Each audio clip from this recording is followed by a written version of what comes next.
dear friends, colleagues. Hello again after short period. We virtually saw each other just a week ago. And thank you very much for your participation in today's ECM webinar.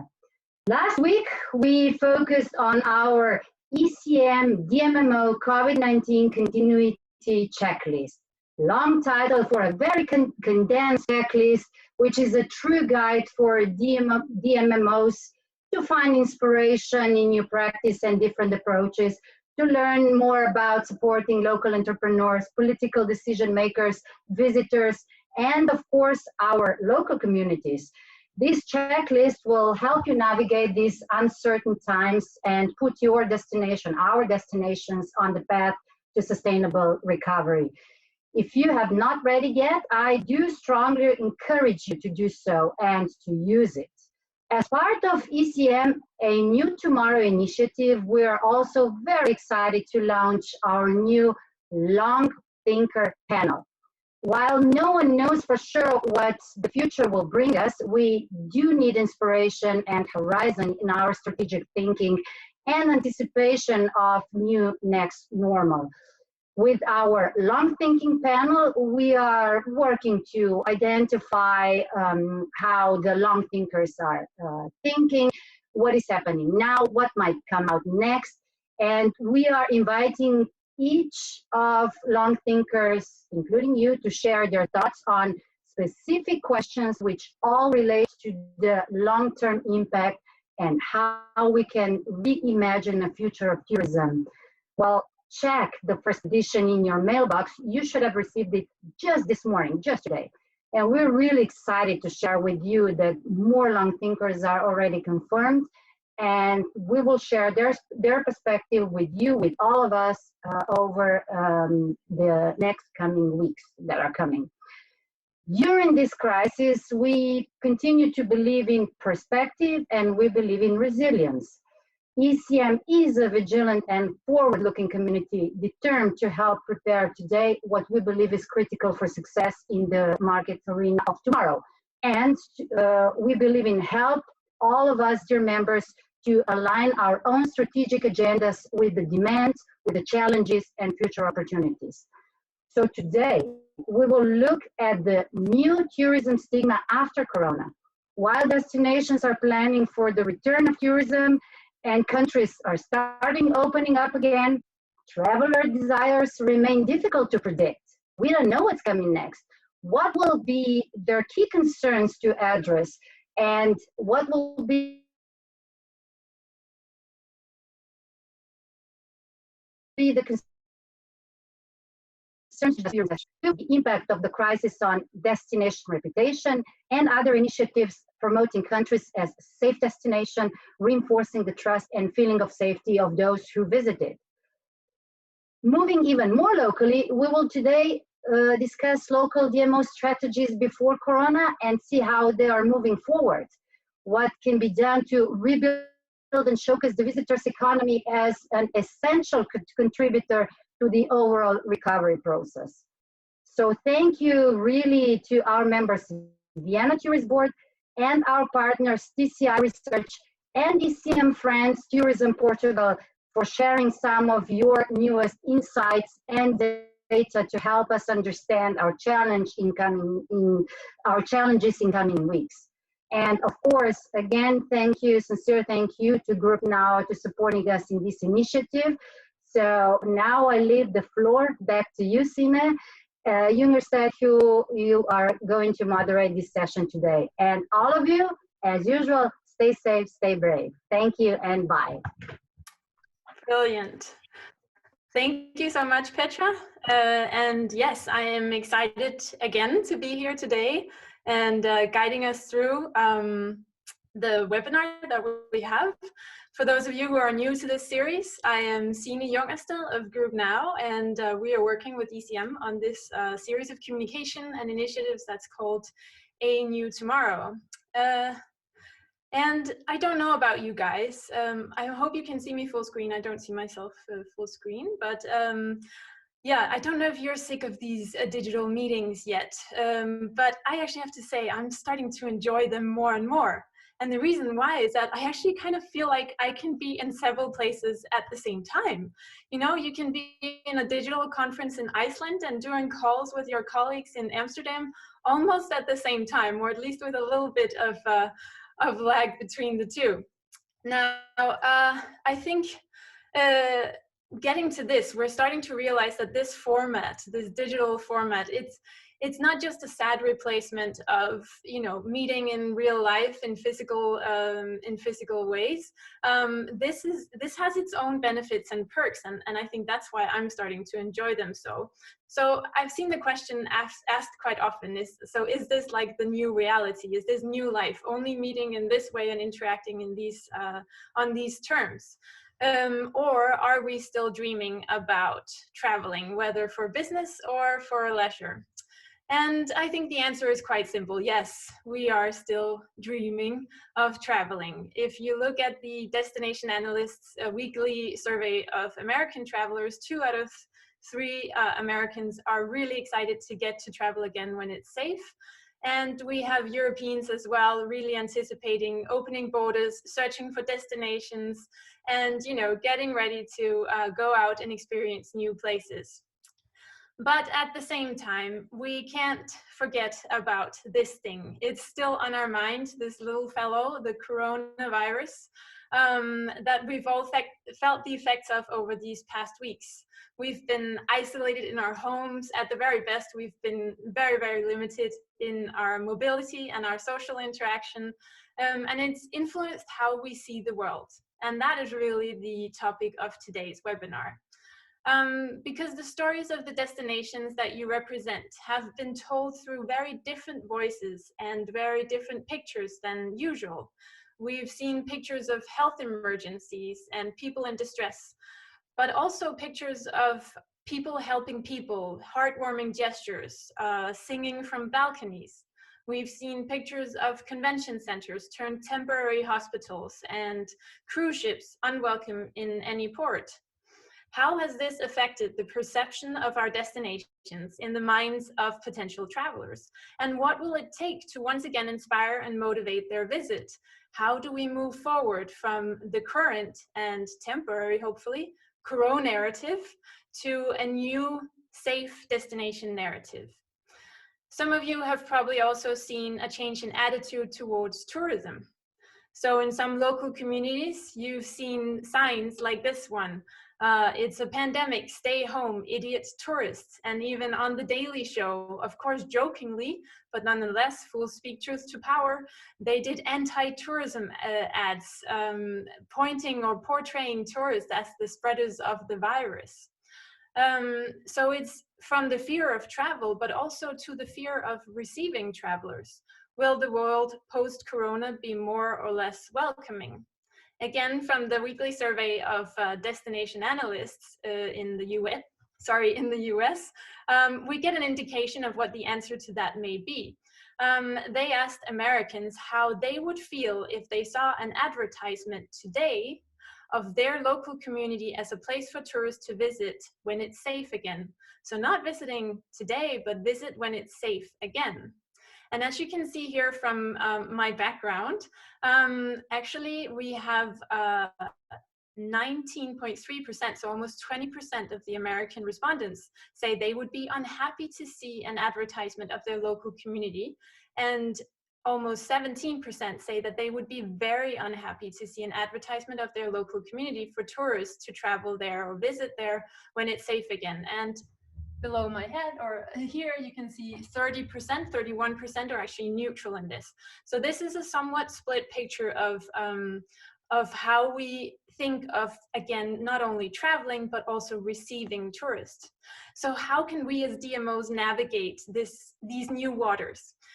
Working to ensure new safety standards and reassuring visitors and local communities and local stakeholders, all the while also rebuilding the tourism industry, the visitor economy, and making tourism a positive contributor to the healing process of our shared places.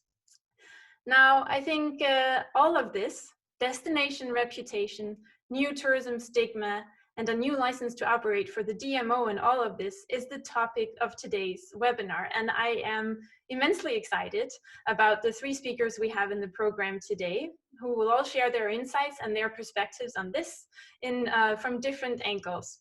So I actually don't want to take too much of your time for now. But I do have a couple of house rules, as always. They're pretty simple, so don't worry. But first rule is that for questions, and please do ask questions, you go to the Q&A function at the bottom of your screen. Not in the chat function, but in the Q&A function. The chat function is for social hellos. If you're just now joining, say hi, where you're coming from. But for questions for our speakers, please go to the Q&A function. And we will do our very best to answer as many as we can, both here verbally in the webinar, but also our speakers are going to try and answer some of them in writing if we don't have time to take them all.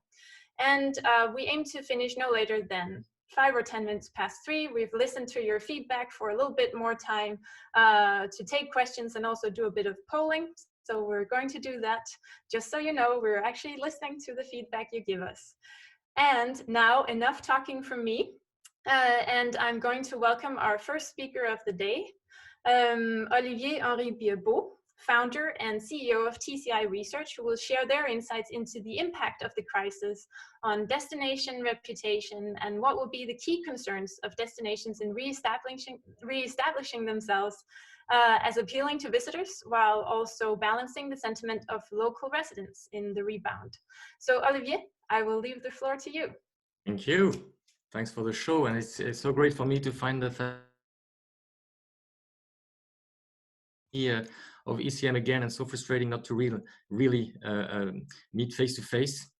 I would like to maybe mention for the people attending that if they believe that in the coming 20 minutes, I will tell them exactly where and when and who is going to travel, then you can save time and disconnect, because basically that billion-dollar question, I think nobody can have a very clear answer on that. We are still today very much in a sector which is driven by the supply and not the demand. And so without talking any further about whatever science data analysis, the only common sense today is to say that travelers will most probably go this summer where they can go. So that will be the domestic at first. And then most probably by the end of the year, there will be another layer of travelers who will travel where they can afford to go and when they have to go for business or for visiting friends and relatives. And then only probably from 2021, we will see again, visitors who are going to travel where they want to go. And in that particular moment, for sure, people will probably either hesitate between the destination they had to cancel, but most probably everything is reshuffled today to the destination that will really match their future moods and their future needs. And there the trust and e-reputation will be absolutely essential. And the reputation today of your destination throughout the crisis will guide travelers' choice tomorrow for sure. So the point there for 20 minutes, a bit less, is to provide you sort of a snapshot on the state and dynamic about sentiment reputation for the travel industry overall, for cities in particular. And to do that, we have used classic social listening techniques applied to travel and tourism. So to get the picture at large, it's not only focusing on consumer sentiment, it's focusing about your destination as a place at large, of course, in relation to travel and tourism. So it's all markets, all languages, all social channels, and everything that can influence, at the end of the day, the image and the sentiment your destination is providing worldwide. If we first look at what's going on from the beginning of the crisis, there has been not less than 1.4 billion COVID-19 related conversations about travel and tourism. And we know a bit about the film. It started like, oh, it's just something like China things or Asian focus. Then we had a bit of optimism, and then there was a shift to Europe, and there's been a major peak in conversations the exact day when Donald Trump decided to close the borders. And with the rest of the domino effect we know, stay at home, things getting a bit more clarified, people getting a bit more informed about the situation. And from now, the beginning of April, a lot of things about social tourism and now starting again with the reopening prospects, few dates, etc. But of course, from the beginning of the crisis, this 1.4 billion conversations was mostly negative for the sector. I cannot name the number of negative stories about travel and tourism bashing, destinations portrayed as epicenters of the disease and the virus. A lot of tourists, traps in cruise, in hotels, in airports, with destinations just unable to deal with the situation properly. A lot of negative stories about MICE, many complaints for refund issues, insurance issues. Airlines pointed out as the major drivers of the rapid outbreak of the virus, and a lot of disrespect as well between tourists and visitors, between residents as well. And the concept that I don't know how many we have about that. It's just crazy how many articles and posts of people sharing how beautiful European cities can be without any tourists. Nature coming back and air pollution and all this stuff. So of course this is not good. But the good thing is we are now seeing from the beginning of April a shift in the overall sentiment globally for the sector. You see there it's a sentiment net index. So it gives the polarity of conversations between negative and positive conversations. And what we see there is that from a couple of weeks, we are hearing a lot of new conversations about fans of destinations sharing their best souvenirs and everything about, starting planning a bit or discussing about the conditions, a lot of virtual reality, keeping the link, which has been a lot pushed by destinations themselves, of course. Many great stories about local heroes and a bit of new attractions, opening dates or destinations saying this is a bit when and where we are going to reopen soon, and which is very important, a lot of conversations about conditions for traveling. So everything around operational measures is fueling a more positive sentiment. And that's the first time last week that even for COVID-19 conversations, we had as many positive conversations than negative conversations. Europe as a whole and as a global destinations on the global map has been hit like any regions in the world as a destination. But it has been hit later, but not less. If you look at the curve of net sentiment, again, in relation to Europe as a destination, we see that obviously China is still in a very, very red zone. But Europe started to be impacted quite late, and it was particularly true as soon as the travel ban has been decided. Then it is recovering slowly but surely, but it's still not, recovering the full trust and the full positive sentiment it used to have before the crisis. So what it means is that it was later, but it's not less. And today, whereas Asia Pacific is starting again to boost a beginning of confidence, there are still a number of negative conversations fueling the total sentiment about travel and tourism in Europe. It's not necessarily the case for all the markets. When we look at how people share about Europe from various markets, we see that Europeans talking about Europe are much more positive, and the rebound was way faster in Europe compared to other markets like the US, which obviously tend to say that domestic tourism will not only be a forced tourism at the beginning, but for sure people are going to be a bit less, willing to go very far away. So the regional travel within Europe will be probably very, very peaking at the beginning. But there might be a flag for the US markets, which tend to be towards Europe quite a bit skeptical compared to other markets. There's been a lot of negative stories about Europe spread over the US markets. So maybe that's one of the markets that needs or requires specific branding restoration from your end. Within Europe, there are also differences between markets. It seems that the UK market is also quite impacted when we look at the mentions about Europe as a destination, and it's explained by many different stories, including ski resorts and alpine stories not only, but again, in Europe, whereas, population and potential travelers from Germany or Netherlands are still today quite positive. It's not exactly the case with the UK, and they already had the Brexit. Now they had the Brexit plus COVID-19. Now, of course, the question about cities' reputation is kind of very, very unfair sometimes, because the reputation of destination have been impacted in a very different way, depending on specific stories. And I'm just mentioning there a couple of comparisons between a few destinations, a few cities in Europe. Here in the the green dots are the average for Premier League ECM cities. And you see throughout the period that some destinations like Ljubljana have been very, very well protected or somehow preserved or spared in terms of reputation, whereas Milan has been very much on the fires of mediatic attentions and potential travelers' conversations. So quite, in a negative and below the average. If you compare Paris and Milan, Paris has been relatively preserved as well, compared to some of the major brands in Europe.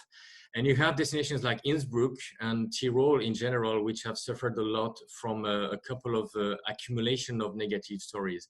And that leads me to the point of the fact that if you look at specific segments or types of travelers or a niche or type of experiences, no tourism segments have been spared. We have heard many negative stories about beach experiences, urban experiences, of course, rural experiences, mountain experiences.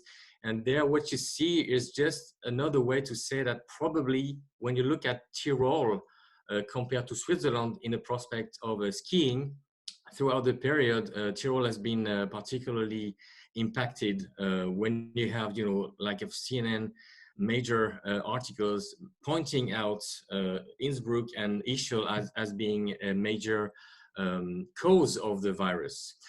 And by the way, that particular city and resort there is just trying now to change that with a completely new repositioning. They are going to change completely their marketing activities based on that.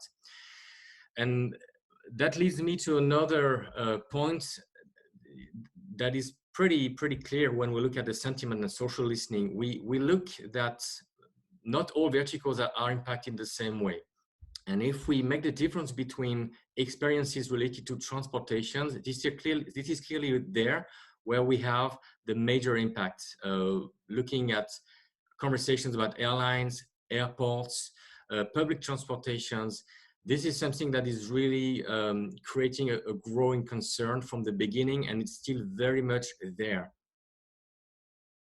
Whereas if you look at attractions, specific attractions, museums, theme parks, food, whatever is not really mentioning the destination as such, but a specific iconic destinations in the destination and attractions, then they manage to keep the link very, very quick and rebound. Also because many of them offered virtual reality.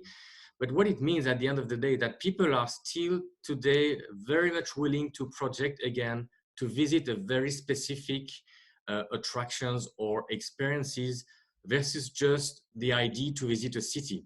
So it means in terms of communication, everything you can do to co-op with your main iconic attractions will fuel your destination sentiment in positive and escape a bit from the place branding that if you just, communicate on your city, people will think about politics, think about all the negative stories. And so it's very important to focus the attention on the specific niche and attractions. And you see the cruise is a bit in the between, because cruise is basically an attractions, it's an experience, but it's also seen as a transportation where you can be possibly trapped. So if you look at that in the detail, I'll just take two examples. Paris, the sentiment about Paris and the sentiment about Eiffel Tower. You see the net score has nothing to do. Paris is kind of rebounding, but not at the level it used to have. But Eiffel Tower has never been touched in terms of positiveness throughout the crisis. If you hear about conversation about Rome as a destination, it's been impacted, but food in Rome is still extremely positive. We have the same with Amsterdam and cycling in Amsterdam. So it means, again, it's easier for people now to project into and contemplate some of the iconic, cherished kind of experiences in the city versus visiting the city again as a place. And I will leave you with a number of drivers which we can really learn from the sentiment, which are kind of core drivers and key trends. I'm not commenting on all of them, but spotting on 3 of them for European cities, which I believe is very important. The first, and Stigma was absolutely right in mentioning that, you need to take care about future visitors and making come back and spend their money and whatever. So of course you need to do that, but make sure that your residents are also ready for that, because from conversations we have a lot of tourism phobia going up, particularly for specific types of travelers. So discrimination has been everywhere, and the residents, they need to make sure that when tourism is coming back, there's something for them. Just imagine if you have lost your job and you see the city spending a lot of money for attracting visitors and not having you on board to just give you, you know, the money you need and the job you need, you can create a lot of tensions. And we know tourism phobia is not new. It was existing before, and the COVID-19 is just amplifying that. And by the way, we're going to release in July some data from the Resident Sentiment Index in 15 cities in the world, just to see if there is a growing of that resentment in residents' point of view. Then having, in terms of destination management, a very close look on what is not attractions, but what is really part of the city break, which is very much in line and aligned with the mobility, the public transportations. People are going to have a very close look about the conditions and the context for visiting.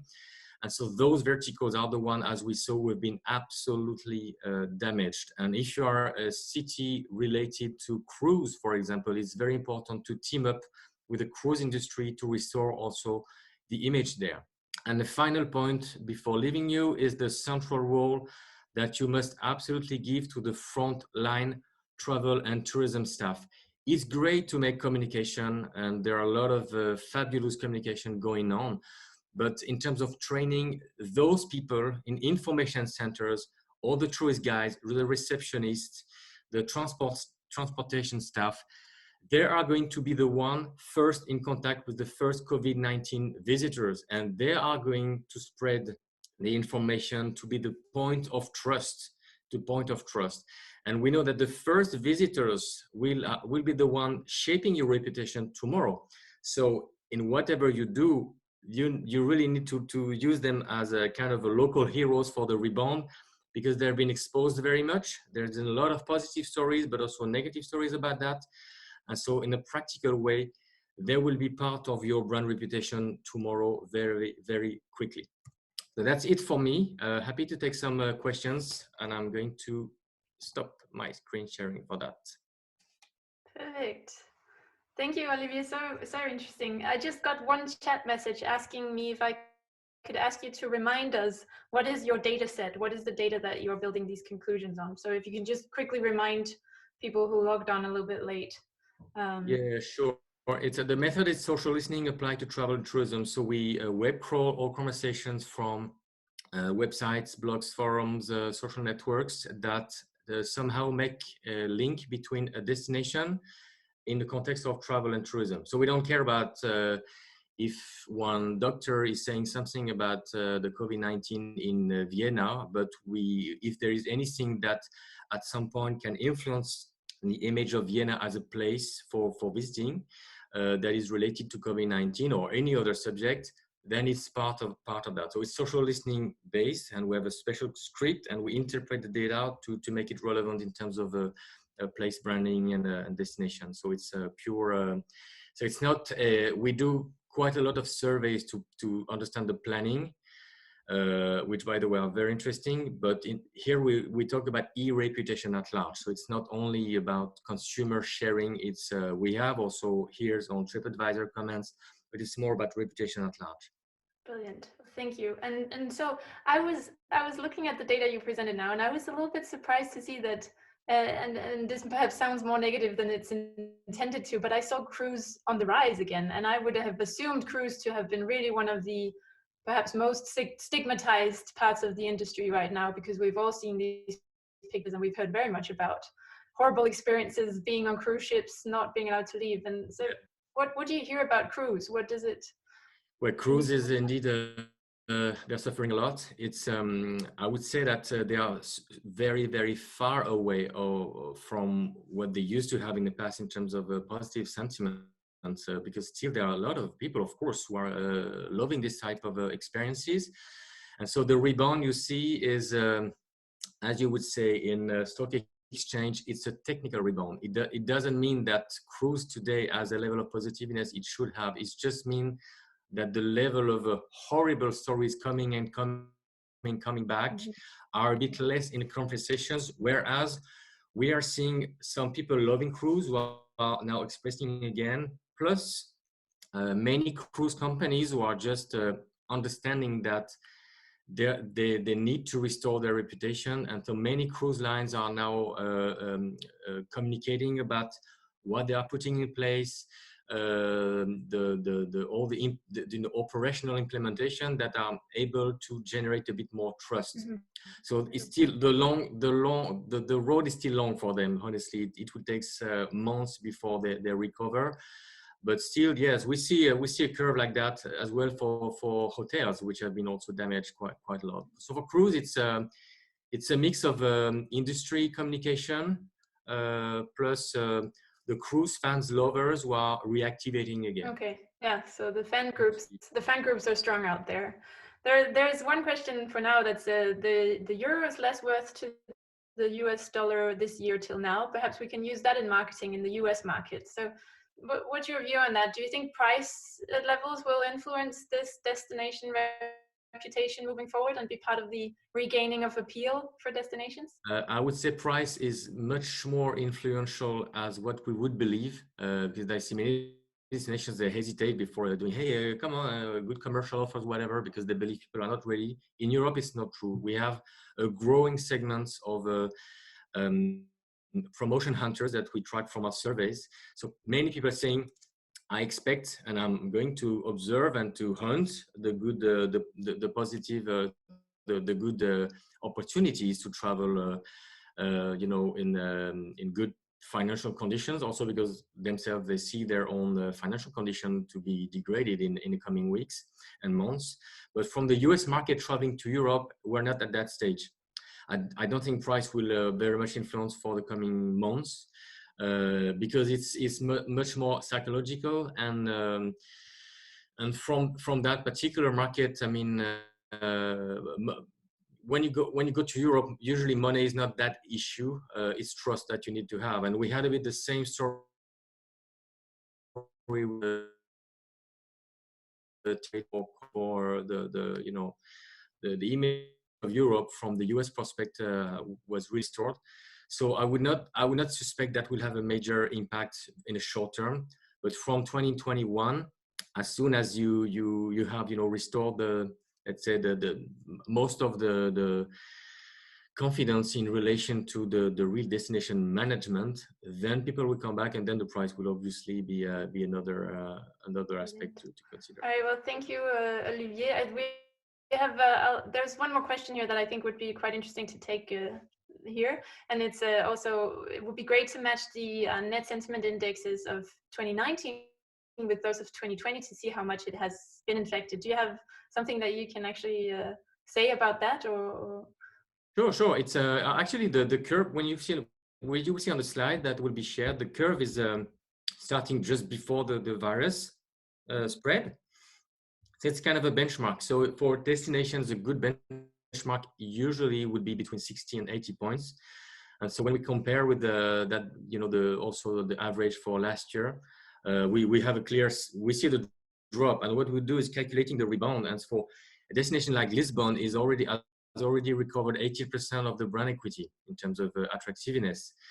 If you take a destination like Innsbruck, or a destination like Ixchel, like, the famous ski resort, very famous. You cannot imagine the curve is just, there were 80 to 90 points until the end of the year. And just in a few days like that, their net scores has become -70, and still today it's a between -50 -70. So it will take really sometimes for them to rebound, and that is probably why they have decided to, which is pretty unusual. I mean, because I think it's the first destination was really decided to completely change their model. They are forgetting the Ibiza kind of model, and they are going to stop excursionists. They are going to focus more on affluent and whatever. I don't know if that's a good idea, by the way, and that's not. We don't have time to discuss about that. But in any case, it's so violent, it's so brutal for them. Then they actually need to do something. So Olivier, I want to thank you so much, and Thanks. just to say to everyone, Olivier did both this recording of the webinar and your slides will be shared, so you can see that afterwards, but you will also stick around and answer some of the questions in writing. So yeah, there are a couple of really interesting questions waiting for you in the Q&A function. But thank you so much, Olivier, really interesting. Bye. As our next speaker has been working very hard on introducing a new initiative that directly addresses some of the concerns that Olivier were also talking about. The concerns of travelers with regards to safety, with cleanliness, the safetiness of traveling in this new sanitary world, but also enabling the industry to regain business and brand the destination as a safe place to travel. So I am very excited to welcome Leonor Picão, Coordinating Director of Tourism Portugal, who will talk about their recently launched initiative, Clean and Safe. So please, Leonor, the floor is yours. Can you unmute yourself and show your screen and your video, please? Hi, hello everyone. I'm going to share my presentation. Because of the corona, tourism in Portugal identified the need to act to transmit confidence to the tourism sector. The clean and safe label was created to recognize Portugal as a safe and a healthy destination. These were our main objective, but it also gives confidence to many workers and residents. At this point, there is an urgent need for trust. There is no tourism without confidence. So we create this level to help companies. We want to have a tool, an easy and simple, optional and free tool, because we know our companies need something very easy to give to the tourists. This level covers all important activities for tourism. This is a very simple way to have all the requirements and complied with them to provide training to all employees and information for all tourists.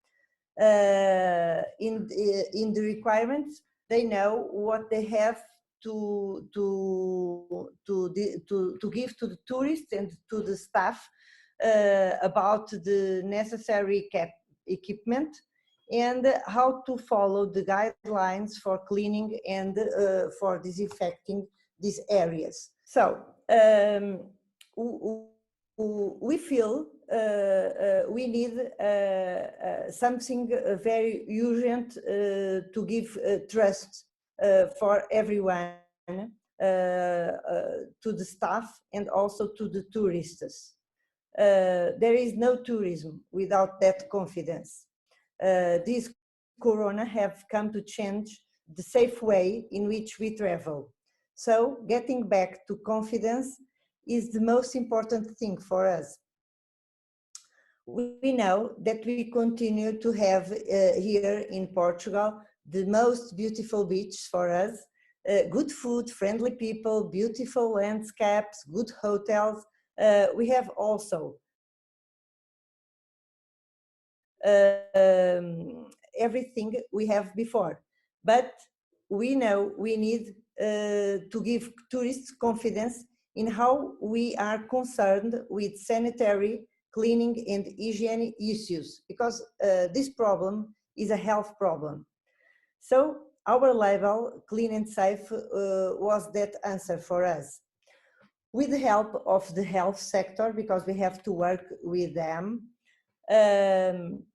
we identified the main measures to be prepared to receive tourists. They are very simple and clear.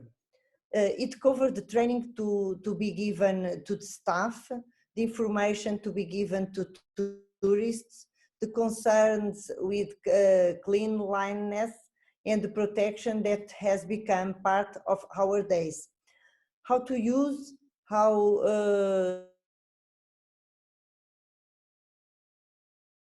to use, cannot, but they have to give tourists confidence. And when I say hotels, I'm speaking also about museums, about restaurants, about everything related with the activity of tourism. This label is for all these activities in the tourism sector, because a tourist doesn't just want to come to the hotel. He wants to rent a car, he wants to go to a museum, he wants to go to a restaurant, to the casino, he wants to take a walk in the countryside or in the beach, he wants to ride a boat. So the label Clean and Safe is for all these activities. It has common and some specific requirements for all these areas, and some specific comments about each one. The goal is to give confidence through the destination. We want to give confidence for and about Portugal. So this is our main objective, and we work with all the sectors and all the partners, and it's very now we know we have a great success, because we have very hotels, very activities, many enterprise with this level. This is online from 24 of April, and we have millions of enterprise with this option to give trust for everyone, not only tourists, but also for their staff and for the resident who have to give all. It's important for us to give also confidence and trust for who live here, because Portugal live with tourism each day, and we want to come back and to have the level of trust just like we have after, and we want to and before that this corona. So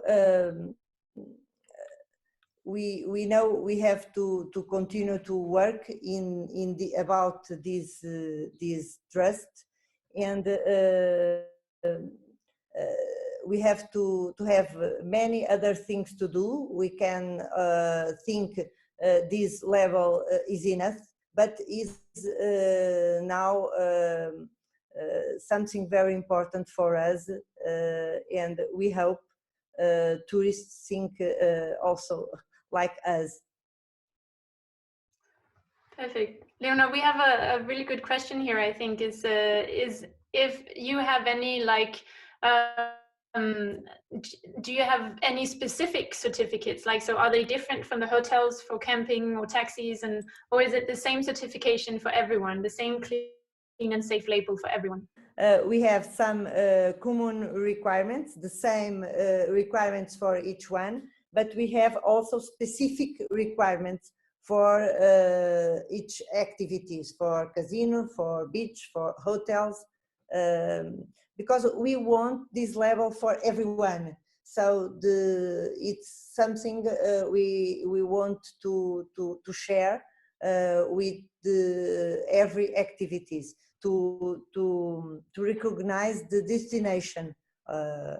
Okay. Yeah, that makes good sense. And so, how has it been received so far by the different parts of the industry? Are they receiving it well? Interested? Very well, very well, very well. We have also beginning with webinars to give formation about this level, and we have to do a lot of webinars, and because everyone wants to participate. Mm-hmm. So there are some, there's a question on the specific details of your requirements. Can you give, because time is running out a little bit now, but okay, can you give a couple of examples of like the really specific well,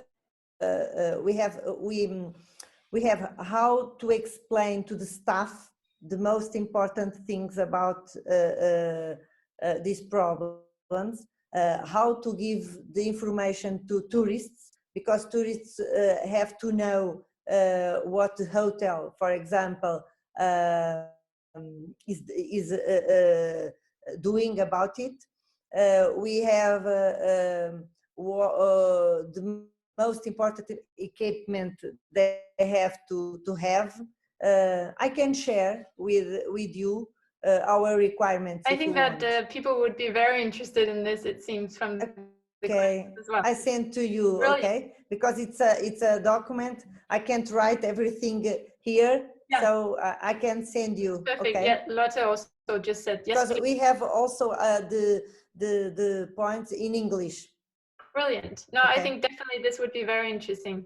Okay. All right, Leonor, I'm so sorry, but we're running out of time, okay, but I want to thank you. I think there's a huge interest in this. You're one of the first destinations, at least from what I've seen, that are out with this kind of label in Europe. Yes. I know Singapore was out there earlier, but at a very early stage. But you are the first ones in Europe, from my knowledge, and I think it's been very well communicated so far. So very interested in following how this is going to progress. So thank you so much for joining us today, and thank you for sharing all this information, also the requirements after. All right, so our next speaker actually just launched a strategy in October last year called Shaping Vienna, and it's about putting forth the city's visitor economy as the enabler for business and city added value.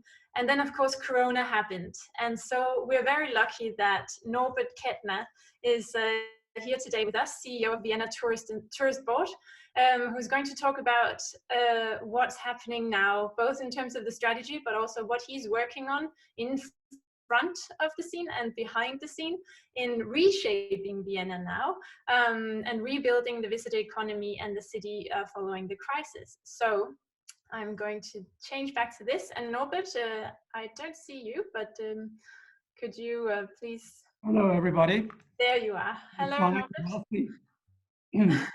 Thank you so much for being here today. I'm very curious to hear, what are you busy doing these days? I know that you're doing a lot of work behind the scenes. What's your behind the scene focus right now? So again, hello, everybody. Hope you are all well. If I may go back to the 13th of March, this was the day when the lockdown in Austria was pronounced, actually. And as Olivier already mentioned, the discussions about the coronavirus in Austria were very much linked to tourism in a ski resort, which affected, or some false judgments affected the situation in all over Europe, actually. So the situation was very soon linked to a kind of tourism, sort of tourism, which is not city tourism, but it's a legal form of tourism.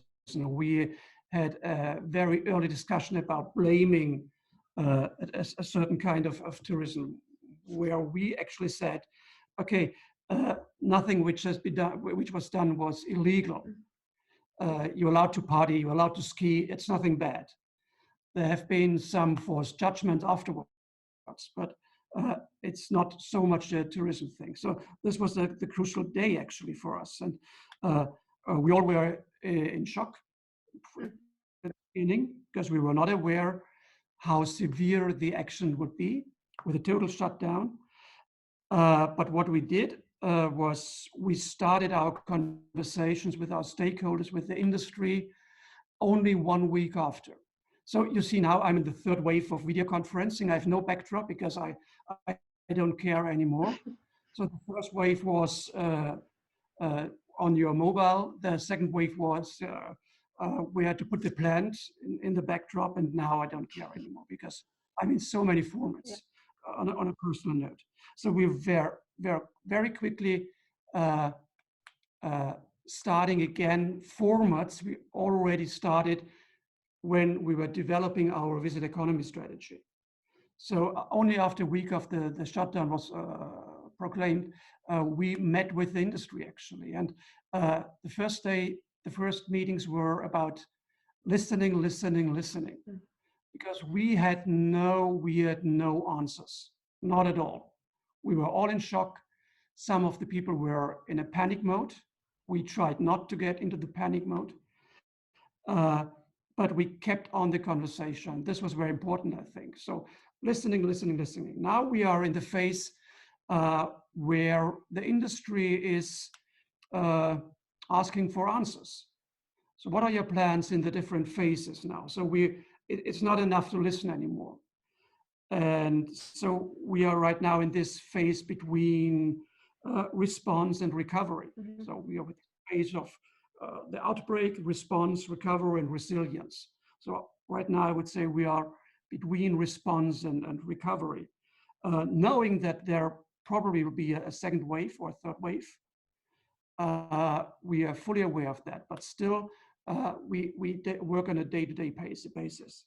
So for my personal life, in the good times, actually before the crisis, I was member of the Vienna Economic Council. It's an advisory board for the city, which was immediately opened again during the crisis. So also in this respect, we could build on an existing structure. From time to time, I'm in the Federal Chancellery in advisory boards. So all the measures we took in good times are now really paying off, actually. And one of the main tasks for us in the beginning, but still now, is to separate the signal from the noise, to have a sort of filtering position between the stakeholders, the industry, and the political level. Mm-hmm. Because we need to filter the information, because not in a bad way, but it's not a good idea to let the panic mode going up to the political level or the decision maker, because there's enough panic. Do you mean by that the panic mode of the tourism industry, or what kind of panic mode do you mean? Yes. Yeah, the tourism industry. Yeah. Sometimes understandable, sometimes not so understandable. Mm-hmm. We also had very frustrating moments. I remember one day after the shutdown was obvious, we had statements from some hoteliers in the West who would say, now we have to get rid of all our employees without notice periods. So forgetting all legal rights of employees. So this was a huge harm to the reputation of our industry, mm-hmm. together with what happened in Ischgl. And the first reaction of some hoteliers was, okay, we have to get rid of all our employees. So there has been frustrating moments as well. So we are here to support the industry. We are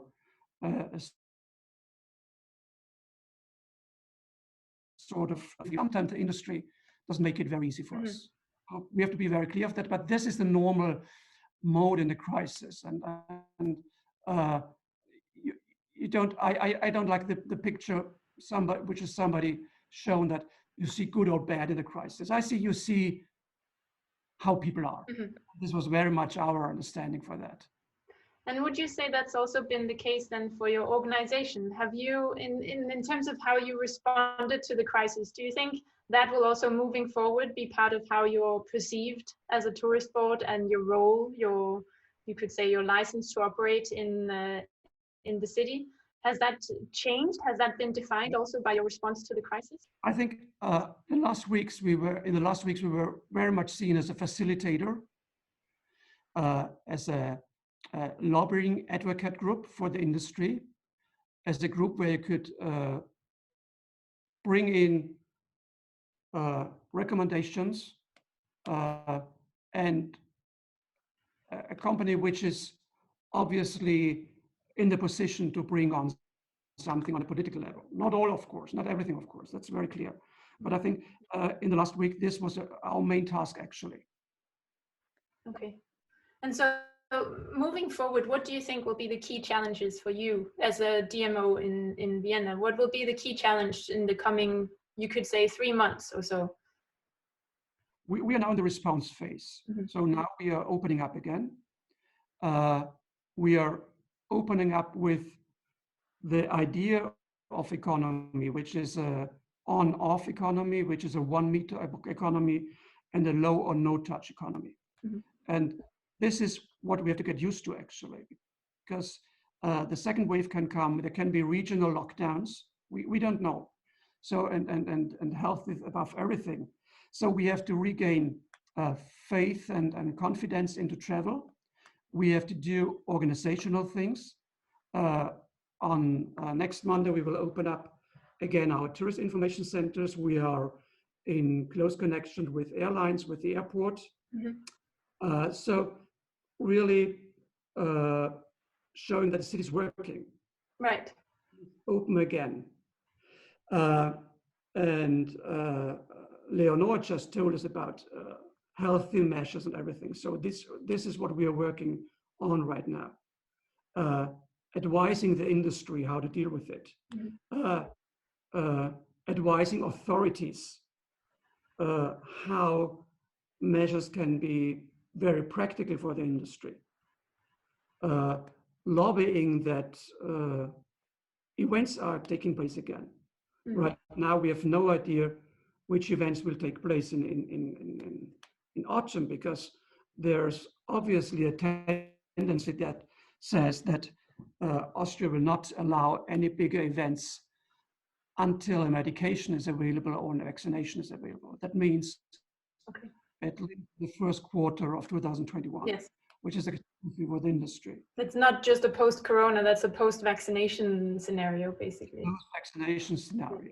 Okay, that's right. So we do have a question here from Katie, who asks, because Vienna has been for many years a very successful international destination with lots of tourists, and in your view, because now I know you're in a response mode and dealing with the situation, but in your view, how much time do you anticipate it will take to get back to your former level, and is that what you want to as well? Right now, we don't think there will be a normalization before 22, 23, actually. That's our prognosis right now. And yes, we want to go back, actually. I don't like I resent the word new normal. I want to go back to normal. And the normal thing is that people travel. The normal thing is that people attend live events. The normal thing is that people do sports, that people consume culture. And I think that's a normal for me, actually, but not before 22, 23, actually. Mm-hmm. I think. And in terms of your strategy, because I think you just launched it, you could say you launched it in a completely different world. So how when you look at it now, yeah. Examples. Yeah. We were very cocky because we had a great situation, actually. So it was a huge success story. So one point was no collaborations with low-cost carriers. Wow. Okay, let's see how we deal with this. Actually, we have no idea yet. Right now, we're in the situation we applaud every aircraft in the air. There are not many left. So I think the average frequency on the Vienna airport is now 500 passengers per day, whereas there are normally 30,000 a day. So one interesting point, how to deal with this. Another thing was, and very strongly connected to ecological questions, was to change the modal split between arrivals by cars and arrivals by train. So 6% of our car, 20% came by train. Now we know that car will be very often the mode of choice for traveling somewhere, because I think for sometimes people are reluctant to go by plane unless really necessary. Train has restricted capacities still. So we have to adjust in a way. I think for a short-term period, we have to rethink our approach towards car. Do we need packages for the hotel industry with car park facilities in the cities? So you can leave your car outside at the city and go in on public transport for the hotel. So we're thinking of things like that right now. The real good thing was that, as I said before, as I mentioned before, we established a very stable, functioning framework of communication with our stakeholders. And actually, during this lockdown period, it was only a question of pressing a button, build up all the formats again, and to get into communication with the people. And this was really, really helpful. And so we couldn't have done it so quickly if we hadn't had this huge infrastructure actually from developing the visit economy strategy. But you know, as I said before, we were very cocky. We were very spoiled. We were spoiled brats actually. And now the situation reminds me a little bit of the 50s, when we used to make fun about my parents. My parents were young when they were in the 50s, and when they were telling us about their first holidays in Italy and so on, and we said, ha, funny. In a way, we're going back to this time actually. I think recovery will be very quick. As soon as there's a vaccination or medication, it will go rapidly, but until then, it's like in the 50s again. So actually, what you're saying, I think it's interesting, because you're saying that in response to the crisis, you're standing on the strong foundation that you actually built up in terms of communication and interaction and collaboration with your stakeholders and with the city. But that in moving forward, you actually see in a post-vaccine, we could call it scenario, you see a return actually to the same goals, the same KPIs that you set out in your strategy in October 2019. There will be a stretch in the period, of course, because we lose about 3 years. But in general, I think the objectives of the strategy are the right ones. And we have to do short-term things now. But we must not forget our long-term objectives, which is explaining the industry to local people, not forgetting about the needs of local people, standing for a tourism which is really orientated on very natural needs of the people. It's like culture, it's convention, congress. So we would have had the best convention year ever. We had, I think, 13 congresses with more than 5,000 participants in the this year. None of it will happen. So bringing people together, I think this is still a long-term objective. Right. I think I could talk for a very long time with you, Norbert, about this. I think it's very interesting. I'm just going to finish with one last question, because I can see that even though we're a little bit over time, people are still sticking around. So I think they're finding it as interesting as I am. One last question would be, when you look internally, like, because you say there is a stretch and there will be a different focus for the coming years in rebuilding and regaining resilience, you could say. How, when you look at your organization, will you be shifting competencies, or, you know, what will be your focus for the organization? How do they keep up with all these requirements or this new focus? In the beginning, we had actually we had a divided community within the company, a community which was very much affected by pressure from politics and the industry, and a community which was not under pressure at all, actually. And we had to bring together these two communities, because you need both. You need these groups which can concentrate on mid and long-term perspectives, and you need the groups which responds quickly. There's a lot of potential for panic and discussions going on, actually. Give you an example. So we used to be active in 17 markets, and it was not done because of ignorance, but because people were in their minds. And suddenly we had a discussion about, yes, but when we talk about domestic market, Austria and maybe Germany when it's opening up, that's not my market.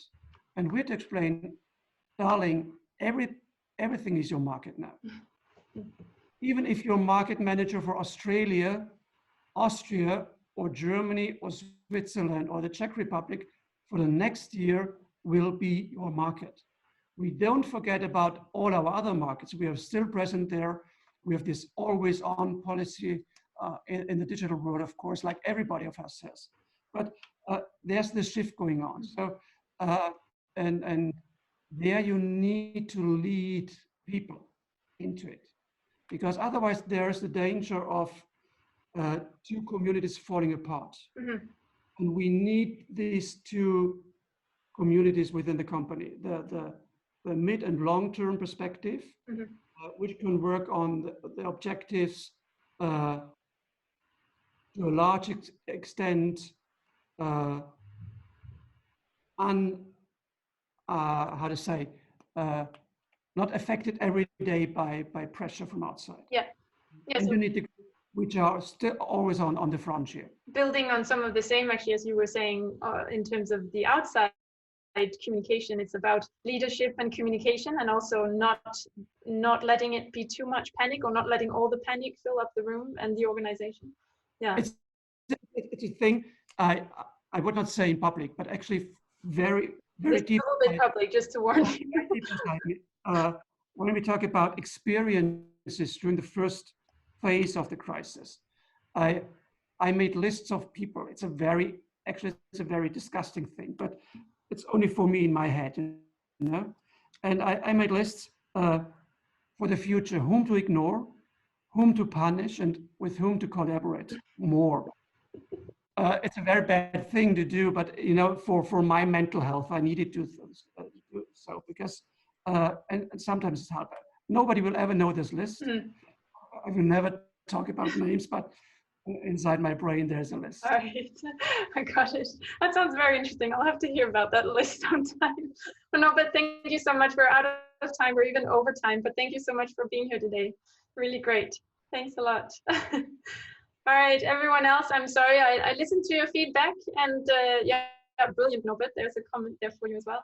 I listened to your feedback, so I went a little bit over time this time, and I'm sorry about that. And I do hope that you don't run off right now. Stick around just for my really last remark, which is basically there is an evaluation after this. I hope you enjoyed. I hope there was a lot of insights that you can make use of that were interesting to you.